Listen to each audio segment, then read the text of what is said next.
Hello, I am Jimbo Paris, and this is the Jimbo Paris Show. I'm going to be bringing in now the master palmist, Miss Goldbaum. Let's see what she has to say. Hi, how are you? Doing well, doing well. How are you doing today? Well, I'm excited to be on your show. It should be Such an fun. honor to have you here. Okay. So, can you please begin by giving me a brief summary about yourself, who you are, what you're about, and what your message is? Well, I've been doing palmistry since I was 10 years old. I like it. I'm still doing it, and I'm 81 and a half. So I do readings in my home. I'm in fairs. I'm on shows like yours. I lecture and I teach. And it's all with palmistry. And I was introduced to it by my mother when I was 10, when she was a nurse in a hospital. And she couldn't leave. The next shift never showed up. So we stayed for an extra 8 hours. And I got noisy. So she told me to sit down and read this book. And she just grabbed a book off of the wagon, the volunteer wagon. So I started studying it. And I went back every day for 6 months to learn from that book because it's a little complicated. And I didn't understand one word in the book, but I understood the pictures, the diagrams. And I looked for that book for 45 years. I couldn't find it, so I wrote my own. And the first book that I wrote was in 1996. I wrote it in 1 hour, which you can't write a book in an hour, but it was channeled, which to me, that means it came straight from a higher source right through me, and I did it. And that book was accepted by 4 different publishers, and it was called May I See Your Hand? Because that's what I say to everybody, can I see your hand? So that was the beginning of my writing career with palmistry. And I love what I do, and I get to help people, and that's the main thing. Why do Okay. you love what you do? Why do I love it? Because I can help somebody if they're in a quandary, if they can't figure out if they should change jobs, if they're in a marriage for 23 years and they're stuck and they don't know if they should leave the security of the marriage or stay. So I can guide them. I look on their hand and I tell them what I see. And I say, I don't tell anybody what to do. I just show you what your destiny is. You're born with a hand, right? And then the hand, when you're born, has little lines on it, and it's about big, little tiny baby hand. But the lines show if you're supposed to go to college, if you're going to get married 3 times or never be married, it's all on there. And then the baby grows up, has experiences, and those lines can move, meander, change, start, stop, but they're there. And I interpret what I see. Okay. So, you're one of the first palm readers I've ever heard of that actually does palm reading remotely by scanning hands, I've heard. Well, How does that work? some people do a lot of things. They do the tarot cards and numerology, but they don't know palm. I don't know all those other things. I only know what I know from what I studied when I You're was a 10. specialist. And I think I became a specialist. They used to call me in Colorado, where I lived before, I was known as the love psychic. And I don't think that's right because I don't say I'm psychic. We all are a little bit. So I just say that I interpret the lines, and I became the soulmate specialist because the most people that I see that need help want to know where their soulmate is, if they're with their soulmate, why are they miserable if they're with their soulmate. And it's men and women that ask me the same questions. So I wrote the second book called Soulmate Connections. It's this one right here. So I wrote 4 books. The first one was May I See Your Hand? That's how I teach classes out of it. A person could read that book and teach themselves. It's that simple. And there's a diagram on almost every page. Then, because I wrote the Soulmate book, I decided I should have my own TV show. So in Colorado, I had a show with the same name, Soulmate Connections, because a connection is where 2 people meet, connect, recognize the energy, and everything in this world is energy, right? So you have a person and a person, and if they blend like this and they fit pretty, not perfect, but almost perfect, that's a soulmate connection. Then it means they recognize the energy, not what the person looks like today. So to me, soulmates means reincarnation. If you know what that is, it means back there in another lifetime when you lived here before. And so people know each other when they recognize that energy. Okay. Quite interesting. So, what are the different types of energies people have? Like I've heard of empaths before, Well, but an empath is somebody who feels your pain, can tell when you're hurting somewhere, and they say, "Oh, my big toe is killing me because your big toe is hurting." And they pick up on that. I don't pick up on feelings like that. I pick up on people that are upset and they come in here looking for an answer. They walk into my house to get a reading and their face is way droopy. When their face is lit up like a Christmas tree, they're because I showed them guidance. I gave them an idea of what they might could think about doing with their life. So yesterday I read, or Sunday, I read a couple that were here. And the woman had been here in April. She brought the guy she's dating and she wanted to know if it's her soulmate. So I said, well, I can't tell you that in front of him. And I wouldn't anyway. Call me tomorrow. Sure enough, Monday morning, phone rings. She calls me. Is that my soulmate? I said, well, yes, it is. You're a match set. But if you have to ask me, then there's a problem because you should just know it. Knowing, it's called being in awe, AWE, in your gut feeling. You just know I'm home. Okay. it's a very good answer. And how do you, I've heard a lot of psychics talk about this, but how do you tap into your gut feeling, as you would say, or intuition? I agree, gut feeling is a good Okay. way I to say it. use a couple tools. So first I have 2 pieces of amethyst in front of me, and amethyst is for intuition. Then I use a great big crystal about this big. I could show it to you. But the crystal is probably I've had 40 years and it's for clarity. So intuition and clarity. And I put it right in front of me, aimed at across from me, and that's how I get it. It's my tool or my crutch or my way to get in. So once I'm in, that's it. So they can't lie to me because I get it. See? It's quite interesting. So you also do crystal work as well because you use amethyst too.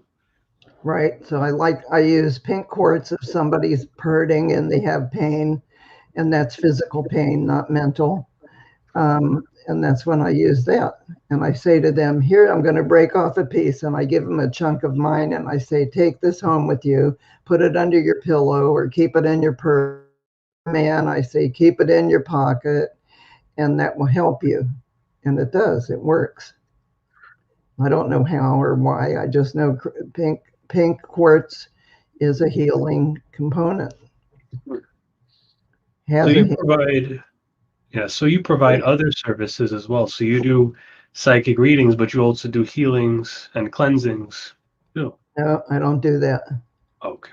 I can't do a healing because I'm not a doctor. I might tell somebody you need to watch what you're eating or go stand on the grass barefoot because you need to have the energy of the earth coming through. But I'm not allowed to prescribe things or tell people what to do. And then because I'm not a healer, but I heal. So it means it heals that if somebody has a sore spot in their heart or they're hurting other ways, I can help them to get past that hump. Okay. So when I do a reading for somebody and it's on the internet, because I've talked to people in 93 countries so far, I do a 5 to 6 page typed report. It's pretty in depth. And each one is individual. It's not generic. Everybody is different. So their whole story is different. And after a person reads that, they reread it a couple times. Then they get in touch with me and they go, oh my God, you got me. Or how did you know that? Or why do you think I had back surgery? And I say, well, didn't you? And they say, well, yeah. So I said, you can't lie to me because it's on the hand and I know how to find it. Okay. So I've had murderers, kidnappers, embezzlers, blackmailers, UFO people. I've seen them all and I call them on it. So I had a man in my house once, or at a fair, And I said, I see that you embezzled some money. It looks like 100,000. He goes, that's right. I paid that back. I've served my time. How did I know that? I don't know where that came from.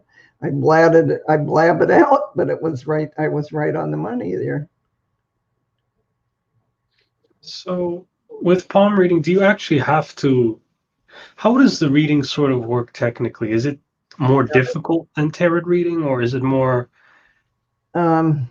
It You doesn't have to tear. feel the hand, or could you just see it from here? Well, first of all, palmistry is scientific. Some of the other stuff isn't, but I know this is. And then when I wrote my first book in 1967, I found out that every medical school in the United States made the physicians, residents take one whole day of palmistry. And I thought, well, that's weird. I wonder why. After I wrote the book, I found that out.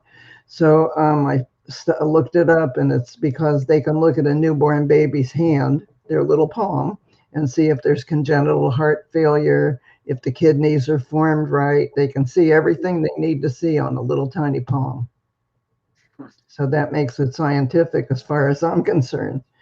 So I think the tarot cards and some of that other stuff is kind of, it's out there. It's in woo-woo land. And what I do is not out there like that. And when you do this,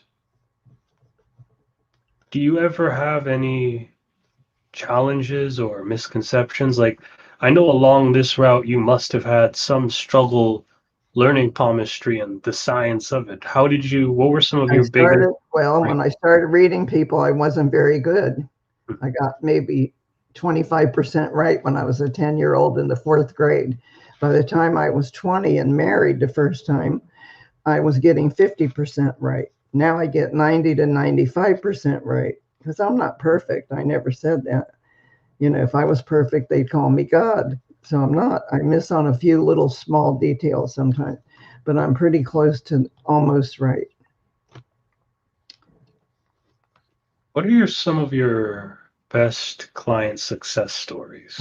Well, I've done famous people that you would have known. If I mention them, you'll know them. So Gerald Ford used to be our president, right? So when I lived in Colorado, he did a fair where, I did a fair and he was a keynote speaker. And so it was upstairs in a place called Eagle's Nest, which is really high up. And he came upstairs and it was called Cirque du Soleil. And there was 2 palm readers, 2 jugglers, 2 belly dancers, 2 of everything. And he got in my line, but I had this big long line and I never look up. I'm busy doing my thing with the magnifier, looking at him. And he sits down in the chair across from me like this. And he goes, I don't believe in this stuff. I don't know what I'm even doing here. And I look up and I go, oh my gosh, it's Gerald Ford. Well, he had 4 Secret Service standing behind him. So I said, you better have them go across the room because I have a big mouth and they're going to hear what I have to say. So he said, you're probably all a bunch of fakers anyway. I'm going to go downstairs and tell everybody not to come to you. You're a big fake unless you tell me something only I know. So I made a little prayer to myself that I'd be really brilliant. And I said, okay, I'll tell you something only you know that I'm going to pick up off your hand. And I got it. And he jumped up and yelled, I'm a believer. And those Secret Service were on me like I killed them. They pounced on me. And then they got in line right behind him. And I read them. Then I've done movie stars. And I did Ivana Trump before they were ever divorced. And I said, I see there's trouble in River City, which is my code for there's going to be a divorce. And she goes, oh no, me and the Donald are like that. And 2 weeks later, their divorce was announced. So I got that. Then I've done Kevin Bacon, who's a movie star, Sly Stallone, John Travolta, Jackie Gleason. You might not know some of those people, but you might. Oh, John Travolta. Okay. So I've done I did Irma Bombeck, who wrote a lot of books.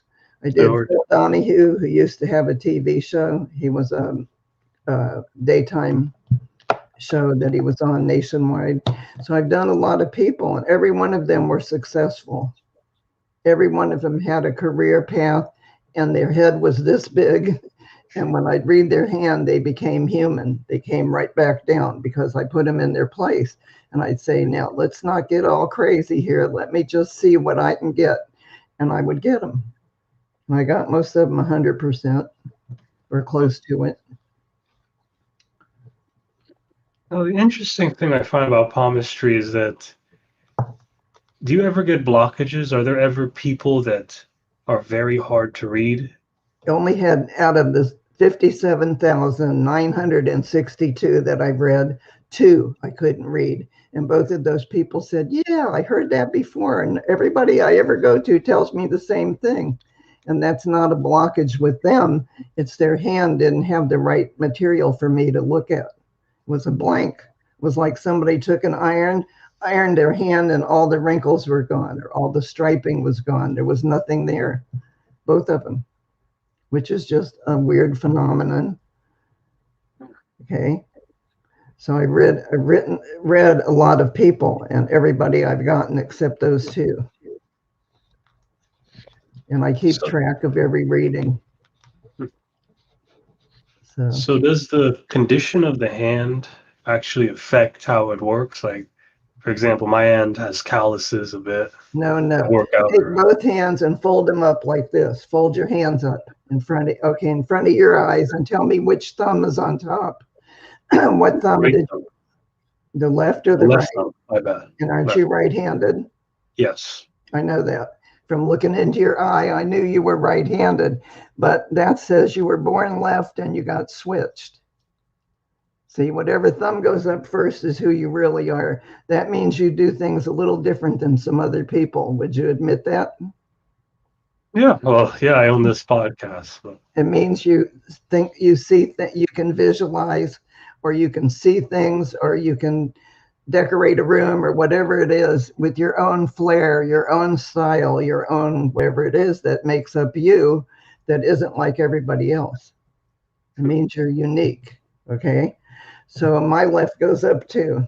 So if you can see behind me in the bookcase over there, I don't know if you can see that, but all my crystals and hands and all kinds of stuff.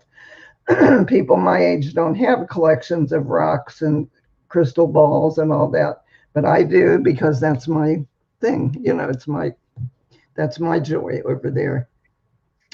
So everybody has different ways they decorate or how they dress. Like you're dressed very nice, very neat. Some people are slobs. I mean, just so when I read a hand, if somebody is really, I look in their work line, for instance, and it doesn't show very much work. I say, so you're laid back. And they go, well, yeah, how do you know that? It means they're lazy, but I can't say that. So I just say, well, I see that you don't really like to put any effort forward.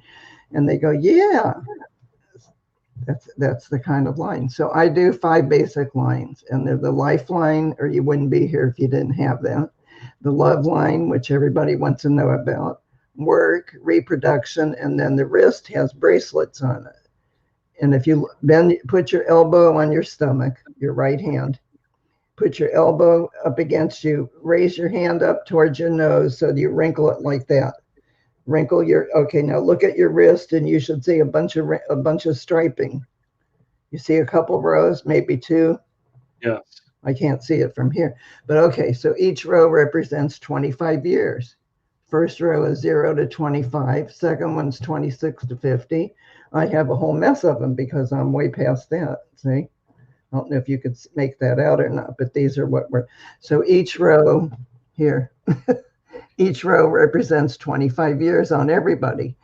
So some people have 4 rows and they're going to go almost to 100. And some people have 2.5, and I don't say anything. Then if I see it's a short couple of lines there and they're past a certain age, if they're over 50, I go, how about that weather? And I just change the subject, because I'm not going to tell somebody how long they're going to live. That isn't what this is about. It's the gene pool that a person comes from. It's what you're made up of, all your background from way back there, all the different people that became you, that you become from them. Okay. So this is actually an inherited thing. So have you ever had a father and then a son, or a mother and then a daughter and then the daughter's daughter, and you would see certain patterns. Right. It's called familial, and I can see that. Right. I once did twins, and nobody told me they were twins. They weren't identical. First one came and sat down. Then about an hour later, the other one came, and I said, "Haven't I been here before? I know this hand." She said, "No, I haven't seen you before." I said, "Well, there's where you come from, and this is your mother and father's strength, and here's your grandparents," and I got the whole thing. I've done blind people, deaf people, people that were Mongoloid, just all different kinds of people, and I can do them because a hand is a hand. If you could take all the people you've worked on and put them into a few primary categories, what would those categories be? Just a simple thing where I could understand and the audience could understand. Okay. Happy people who are content, secure, don't really need me, but they're interested or curious. Then you have sad people who are upset with their relationship or their work or where they live or whatever it is there. I can get that. And there's people, so that's happy and unhappy. Then there's healthy and unhealthy. Then there's people that are have larceny in their heart. They're not truthful. They're bad people. And I get bad energy on. I once did a fair and a man said to me, sat down, read me as fast as you can. And I said, no, every reading is 20 minutes. I'm not going to rush through it. He said, you don't understand. The mothership is circling the building. They want to take me to my new planet. That was a Looney Tune. I didn't need that. But I did his reading. He got up and ran out the door because he thought he was going to his new planet. Okay. Those are what got the loonies. That's another category. Don't always get those. But I once had a guy that heard me on a radio show in Denver. I made him an appointment. In about 3 weeks, his appointment, he showed up at my front door. We went down in the downstairs where I did the palm readings in my room, my office. And he says, I took me 3 days to get here. And I said, why is that? He said, I had to hitchhike. So I said, well, what did you do in between those 3 days? He said, well, I slept under a bridge above the hobos because I knew I was trying to get to you. And I finally made it on my date, on the right day and the right time. So I started reading his hand and I said, oh, you like UFOs, don't you? And he says, you want to see over here where they put inserts in me? And I said, let's go outside and sit on the patio. I didn't want to be in the house. He was bad energy all the way. So we got all done. I said, so where do you live? He said, well, I escaped from the mental hospital. So that's not a good thing to be home alone with something like that. So he said, I snuck out. They didn't know, they didn't miss me. So those are the different categories. So there's happies, unhappies, just all different kinds of things. But everybody has issues at different times in their life. Things come up. Another interesting thing you said was about the hands actually changing. You think the certain parts like the wrist here or so No, that's forth. not going to change. Do you know how when you were in school, you studied, they chop a tree down, they know how old the tree is, they count the rings? These are rings, same thing. A vet in a dog's mouth and tell you how old the dog is by the bumps on the roof of their mouth. Somebody that knows grass can pull a blade of grass out and tell you how old the grass is. So the bracelets aren't going to change. What changes is if you have experiences, take you up, it takes you down, it's going to impact your brain and it shows up on the hand. Anything you go through. So a marriage, a high school graduation, a college degree, whatever it is that you go, whoo, and then you go, oh, up, down, because that's life. That's what happens to everybody. It's going to show up on there. So the lines do change because that baby grew up and had experiences, right? So I'm going to give you a why question. Why palms? Why do palms give us so much information? Why not the soles of the feet or something else? Why the okay, it's palms? like a blueprint. Think of it as a blueprint, and your palm is your blueprint. It's your roadmap how to get from here to there. And so everything that happens to you was on that trip that you took, which is life. Life is a trip. from birth to death is how you handle things and how you go through life. And so what shows up on the hand is your blueprint of your life. That's the way I think of it. Very interesting. And when it comes to palm reading, can you palm read non-humans as well? What's Such as animals? What's a non-human? Like an animal? Yes. They don't have lines. Like my dog has paws, and if you look on the bottom of the paw, there isn't a single line there because they represent a different species than us. And what they have, other dogs can read it. They know how to sniff each other out and figure out what's going on, but I don't know how to do that. Okay, okay. And I hope I never meet a UFO person, a real one. And have you ever experienced a person where their palms have changed significantly since last time you worked with them? How does it actually work? Yeah. Okay. Some people think they need a 6-month checkup, and I tell them that's fine. If you want to come back, I'll see what changed. And I don't charge them for a full reading because they already had that. So I look to see, and if they have a certain area, and I always say, if you have questions, let me know what they are, and I'll look in a specific area. So they say, no, surprise me. Well, I love that the best because it's like being a detective, and I get to go in I memorize every hand I ever do. I don't know how I do that because I'm a C student in school, but this I'm A++. So every hand I ever look at, whether it's on the internet or in person, I know that hand. Okay, so I look at their hand and I can catch up where they were for the last 6 months. So I went to my high school reunion. I think it was my 45th, a long time ago. But I went and everybody ran up to me and gave me their hand because they knew I did this. And I could catch up and say, so you were in the Vietnam War, but you came home, but then you had to have back surgery. And they go, who told you all about that?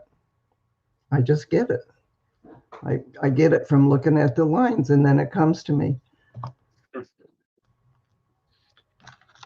And how does it actually come to you? Is it more of like it comes like through. looking at the alignment of the stars, but it's the alignment of the hand? Nope. Comes to me probably through God or through a higher power. I don't know. Everybody says I'm gifted. I don't think so. I think we could all do that. I've taught many people how to do what I do. And when I teach a class, I make them buy my first book, the May I See Your Handbook. And I teach right out of that book, and they study it and they get it. And they go, oh, I understand this now. Then I tell them you have to practice. Just like if you went and took piano lessons, you do one hand and two hands and both hands and a foot pedal and you're doing music. Well, with this, you have to practice. So the first one you read might not be so good. Second one might be a little better, and then it gets better with the more that you do. So I'm at the top of my game. I can't get any better than where I am right now. But I still love it. I wouldn't be working 40, 50, 60 hours a week if I didn't like it. And I started this in 1996 full time. I gave up my corporate after 35 years, a corporate job, and I went to this. So that's a long time. That's 25 years doing this for myself. And the house we live in Florida, I bought with palm reading money. So I saved up for 10 years to get that. And why are you at the top of your game, in a sense? I definitely believe that you're at the top of your game, but what makes you stand out from other palmists? Is it your drive? Is it your experience? Well, when people walk away after a reading with me, they are completely astounded. And they go, I can't believe it. And they're just so completely they're just happy. And the thing is, other palmists they might be cut and dried. I don't know. I have a little personality and it kind of comes out. We laugh and we joke back and forth. And I have a regular rapport. And that works. But I have to get that. So let it out. Don't worry. No, my husband got it. Okay, so what happens is when I'm happy doing what I'm doing, it shows right in my face. Somebody said they once walked by me in a fair and they didn't recognize me. And I said, why? And they said, you don't look like you when you're doing a reading. You're in another whole place. And I said, is that bad or good? They said, it's fantastic. They liked that I was enjoying what I was doing. It was a friend of mine. And she said, if I didn't know you, I would think you were somebody else. And I said, why? She said, your face lights up just like the person you're reading. You're both grinning together and laughing and you're having a good time. And if I can't have fun, why would I do it? You know. So I worked part-time in a little store in the town I live in up until a year ago, and when I quit during COVID. And it was a little metaphysical store. And after doing people, I just worked one day a week, Tuesdays. And I thought, why am I even doing that? I don't need it. I just couldn't believe I did it. So after a year, I dropped it. And then COVID came in and I didn't care. But during COVID, I could only do them on the internet. And I got very proficient at internet readings. So I can have as many as 14 in an inbox waiting on me at one time. Takes me an hour and a half to do a single reading. And I did want to tell you, I'm offering a special. If anybody tells me they heard me on your show, I would give it to them at 50% off. And so normally it's 100 for a reading, and I would do it for 50. But they have to email me and tell me they heard it through you. And my email is palmist@myrnalou.com. And that's spelled LMIST and my name is MYRNALOU. It's all one word. It looks like Mary Lou, but it's Myrna Lou. And I was named for a movie star named Myrna Loy. And I'm sure you heard of her, you're too young, but my mother liked her. So when somebody can get $100 reading for half off, that's a pretty good, So when I did one show out of Canada, just to give you an example, I got 40 readings from one show. That's a lot of readings. Took me months to get through all those because I had my own people in between. My own stuff was coming in, not just those people. So. To give people sort of a landscape and a view of how palm readings are done online, are palm readings done online harder or different compared to? It's the same for me. Okay. Let me just show you. This is the hand that I use. Can you see that? Yes, I see that. Okay, so those were the 5 basic lines I was telling you about: life, love, work, reproduction. Okay, so those come in fine. Faxes, if somebody faxed me, it wouldn't come in. I can't read a fax, but I can read a hand if it's just a picture taken with their phone and they scan it and send it to my email. So first they have to write to me and say they want it at half off, and they heard me on Jim, your show. And then I say, okay, then I will do it at half off. So normally I don't like to do that, but I do it for radio shows because I think that's fair, to give people a break. I don't really need the money. I don't do it for the cash part. I do it for gives me an up. It's like my therapy to do somebody's hand. So if somebody's trying to trick me and they say, I want you to read my hand, and they send me the hand of their neighbor, I say, well, this isn't your hand, is it? And they go, how'd you know that? Well, it doesn't sound like how they sound when they were talking to me. And sometimes they talk to me before I do the hand. They'll email me, then we go back and forth, and I can tell by the language or how they're talking. And maybe if it's a really big fat hand and the person sounds like a thin person to me, I don't know how I know. I just know. That's pretty funny when you think about it. Apologies, we're having a storm right now. I'll come with the camera again. Let's just continue here. So, can you sort of tell me what advice you would give to someone that's pursuing a career similar to yours? If somebody wanted to learn this, I would say that you have to clear your mind. First of all, the kind of palmistry is called Oriental. It comes from Asia. And Hindu Indian is the one most people know, which is very complicated. very hard to understand and hard to interpret. So I know the one I do is very simple. Actually, in history, Aristotle and Caesar both used the kind I do. And so before they would go into battle, they would have their hand checked. How you like that? So actually, if somebody wanted to learn this, I would say the first thing you have to do, if you know anything about Hindu Indian, divorce it from your head because you're going to get all mixed up. And if you do my system, which is simpler, it's easier to digest it. It's easy to teach yourself, or you can go take a class. So I've done them on the phone. I've done them on the internet. I can teach it. They just have to have my book in front of them so they can leaf through it. So would you like to see a picture of that one? Of course, go ahead. I'm going to jump up and get it. It's up here. Yes, ma'am. Okay, this is, may I see your hand? And I'm right on the cover of that. Do you see it? I see it. And so that book has everything a person needs in there to learn how to do this. Almost every page has a hand on it. I don't know if you could see that. But almost every page has an illustration so a person can't get mixed up. If you get stuck, you just look it up. So the Soulmate book has stuff, the first 17 pages that nobody's ever knew before, things their mother never told them, like 15 qualities to look for in a mate. Most people know 4 or 5. And then how do you recognize the soulmate? Where will they stay forever? What do you need from each other? All kinds of things are in here.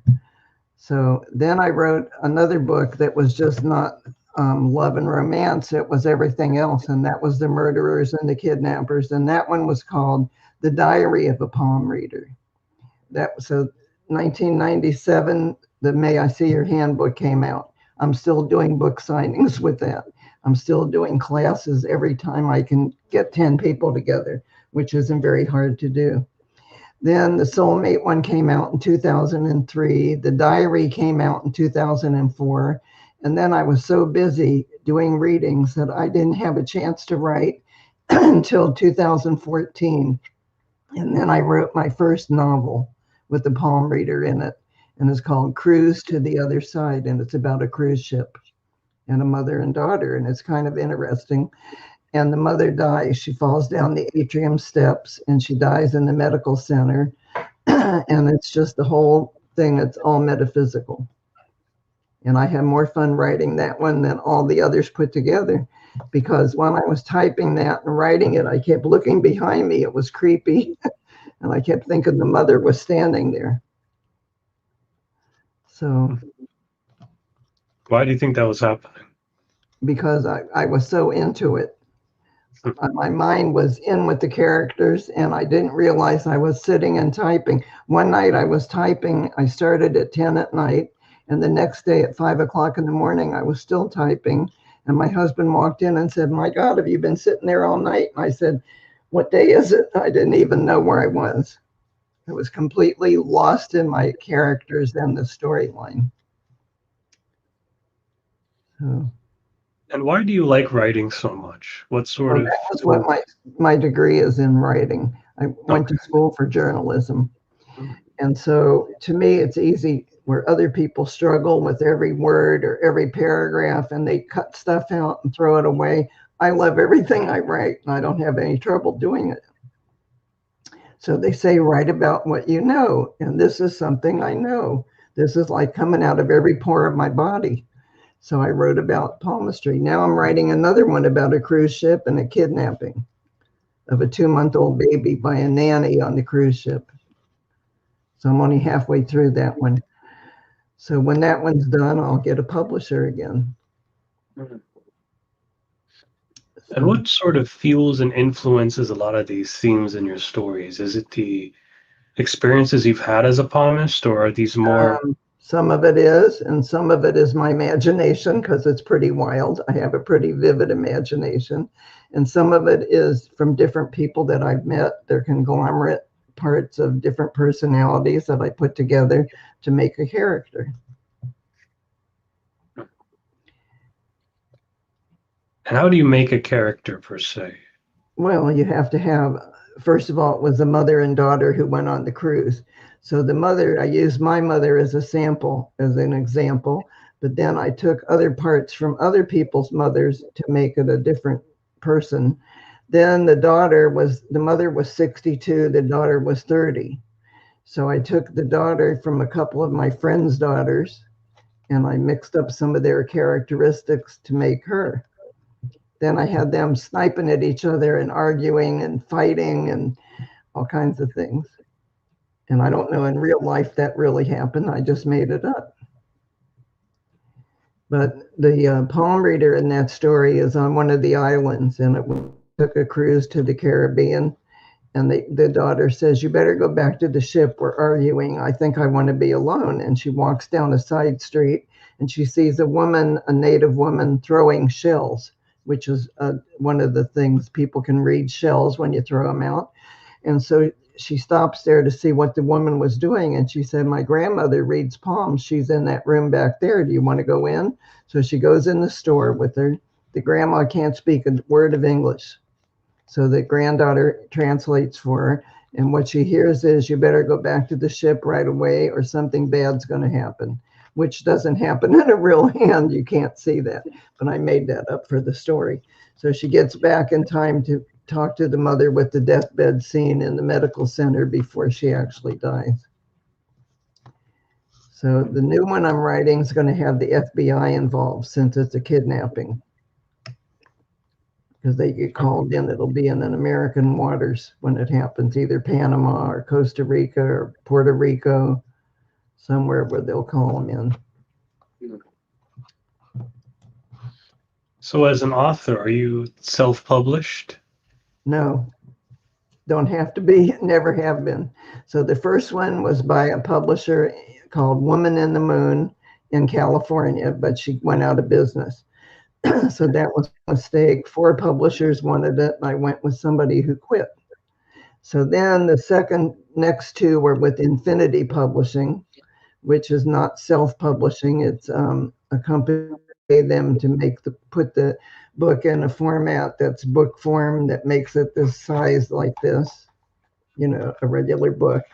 Then the last one was a press. It's called A Buzz Press, and they take your story, they take your manuscript, and they did the cover, they did everything that it needed, and none of them, I didn't have to pay a dime for that one. So that was a real publisher, and so was the first one. So I would never self-publish. I don't think I have to, because I have enough stuff to say that would be interesting. And the cruise ship one, the cover of that one has a cruise ship with the hand holding it. I got to show you that one. I should have had them all down here. Might as well get them all down. Okay, this one, if you can see it, is a cruise ship. See it with the hand holding it. And it says cruise to the other side, meaning the other side. So, because the mother goes to the other side. And the diary one here is just the hand holding a diary. Okay. So of those 4, I love all of them because they're my words. They're like having a baby. When you first open the box from the publisher and it comes to the house, you open it up and it's like you gave birth. It's the most exciting thing 4 times. So that's why I'm writing the 5th one, because I want that up again. And it's fun to see your name in print, and all that. So when I had my own TV show, I had 24 couples come on one show, and I had them sit in a long line like a train. You know how kids played train and they all put the chair. And then as each couple came up, everybody stood up, moved up one chair or one set of chairs because it was couple. And I interviewed them, and they're on YouTube.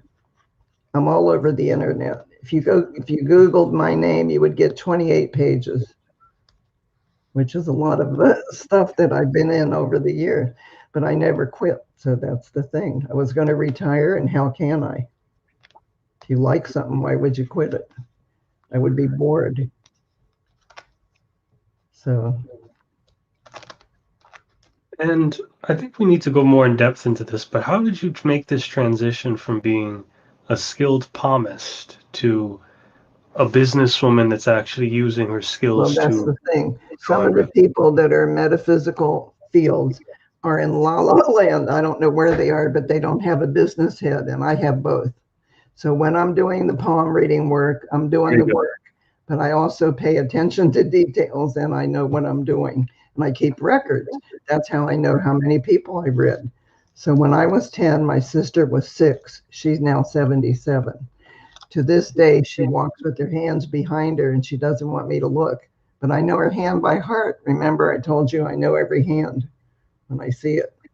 So I know her hand. I know what her tendencies are. I know what her, what her fears are, what her love of things is. It's all there. I don't have to see it to know. So the best thing is when I got married when I met my husband in 1996, I said, "You're going to be number 9999." He goes, "Oh no, I want to be number 10,000." I said, "You don't understand. It's just for me. Nobody cares how many I've read but me. And you're 9999." He goes, "No, I'm 10,000." So he tells people to this day he was the 10,000th hand I read. But he wasn't. And that was, look how many years ago, 25 years ago. And I've come all the way up to 57,900.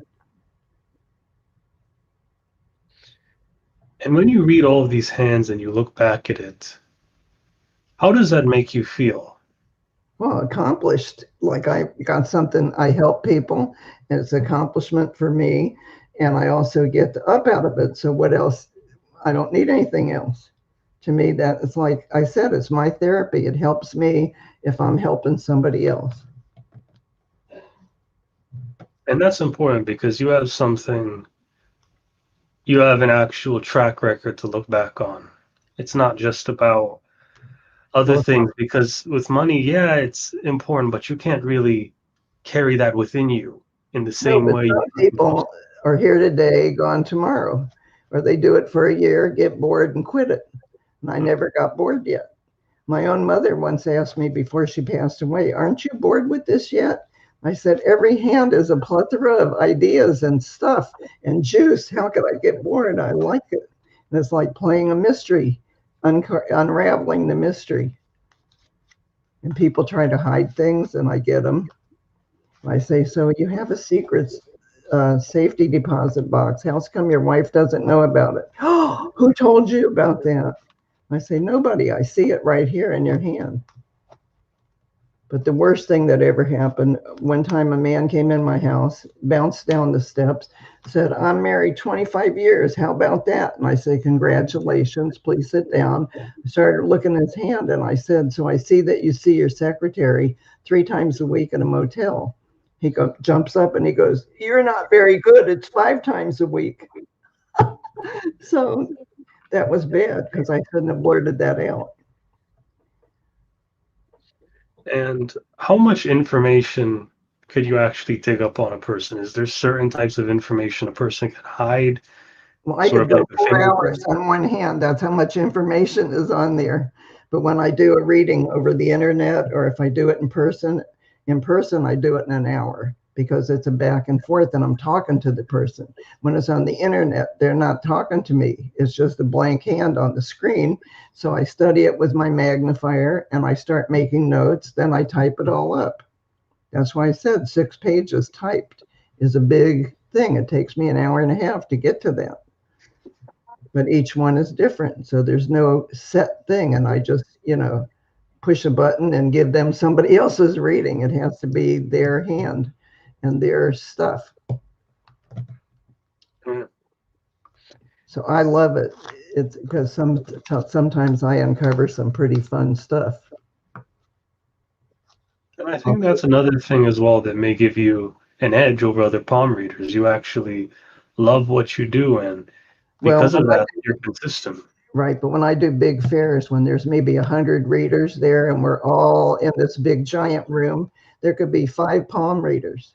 And I'm always the top one. I'm the one with the long lines right in front of me. And the people won't get out of line when it's over and they turn the lights out. people go, I've been waiting 4 hours. I'm not going home. You read me. So I've had to use a flashlight and read somebody in the dark because they weren't going to go home till they got their reading.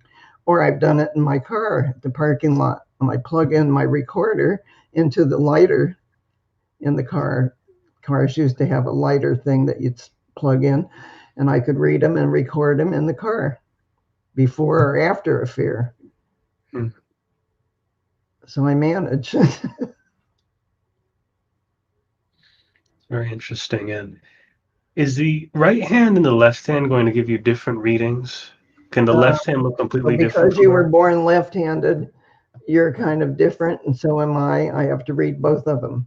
But if a person is a right-handed and their right thumb comes up on top, like we were doing this, then I just read the right hand. But if they're a righty, which is you and me, I have to look at both of them, because one is what the right hand would be what you wish. The left hand would be what God dealt you. But you live in a right-handed world, and your mother made you right-handed. She probably switched you in the crib. So now you have to read both hands, because I don't know which one God dealt you and which one is your wish hand. So we call the one that's utopia or wish hand is the one everybody wishes the same thing: healthy, wealthy, and wise, go on vacations, never worry about money. And the other one is struggle with the job, save the money, be careful with whatever it is you're doing. See, so one is dream world and one is real world. So in a lefty righty, which is what we are. So I've been married 3 times to a lefty every time because I'm one of them. They think the way I think. And so if I had a brain, a human brain here and here, a lefty looks like this. A lefty righty looks a little different because we're got switched. So we do things with our right hand, but we think with both sides of the brain. Would you admit that? That you can be logical, practical, sensible, common sense, but also decorate a room or do whatever it is that you have the flair for. See, some people can only do one thing or one side of it. They don't have both parts of it. Very good. Well, we use the cards we were dealt with, right? Always That's exactly what God gave you when you were born. Yeah. So I'd like to give out my website if I could do that. Please go on, ma'am. Look me up. Yeah. So it's www.myrnalou, that's spelled MYRNALOU.com. And if they want to email me for 50% off, palmist@myrnalou.com. And I love it. And I would love to hear from people that told me they heard about me on your show. Okay. Thank you. Thank you. And do you have any final words you would like to tell the audience before we let you off here, ma'am? The one thing I would like to tell everybody is don't be afraid of this because it's not scary. And some people go, I don't want you to look, it's scary. And it isn't. There's nothing scary about it. What it is a record of your life, your blueprint. And if you don't want me to look, I don't look. So today a woman was here who I read probably 5 years ago, 4.5 years ago. And she said, you told me that I was going to sell my house. And I said, yes. And I told you they were going to lowball you, didn't I? And she said, you told me that. And they did. And so she came to, I just saw her. And so she said, so what, I didn't want you to look because I was nervous. I said, well, I sneak looks. And I snuck a look, and that's how I knew. So she showed me her hand today. So I can be in a restaurant and a waitress sets a cup of coffee down. And I say, so you have 3 children, right? And she says, yes. And I say, and you have one on the way. She says, shh, they don't know that here. I don't want them to know I'm pregnant yet. How do I get that? I don't know. I don't miss on those kind of things, see? And that isn't really a reading, that's sneaking a look. So when I'm in line in the grocery store, I sneak looks just because it's fun for me to do. So you have any other questions? I wore you out. That was a very good talk. I think you've answered all of the questions I have to bring to you. And well, again, guys, you could reach out to her. She's offering a discount. This is really a good privilege, a good gift to have you on the show. Thank you again. I use PayPal. I forgot to say that. Okay, you use PayPal. Yeah. Right. So if they really wanted a reading and they get in touch with me pretty quick, because right now I only have 2 ahead. And sometimes I have a whole slew ahead and I have to fit them in between my clients that come into the house. So like I'll do 1 from the internet and 1 of mine, and then 2 from the internet and a couple of mine. And I just have to do it that way. I go back and forth with them because it's brain strain. Actually, when I do one, I'm high as a kite when I'm done. Makes me high. I don't know why. It's better than anything you could think of. It just makes me, I'm happy. So it's an accomplishment that makes you stand tall. So Thank you again. when I have my own TV show, I love that. And people say, aren't you shy? Aren't you afraid to get up in front of people? And I would have 100 people, 75 people in the audience besides who I was interviewing. And I'd say, no, what should I be nervous about? If you know your subject and you know what you're doing, and you can look at any hand all over the world, it doesn't matter. A hand is a hand, right? So I didn't get nervous and I'm not shy.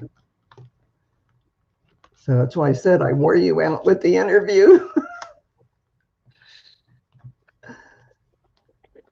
Okay, thank you again. Really appreciate it, man. Well, This is the Jimbo Paris Show. Thank you for having me. I told you it was going to be fun. Okay.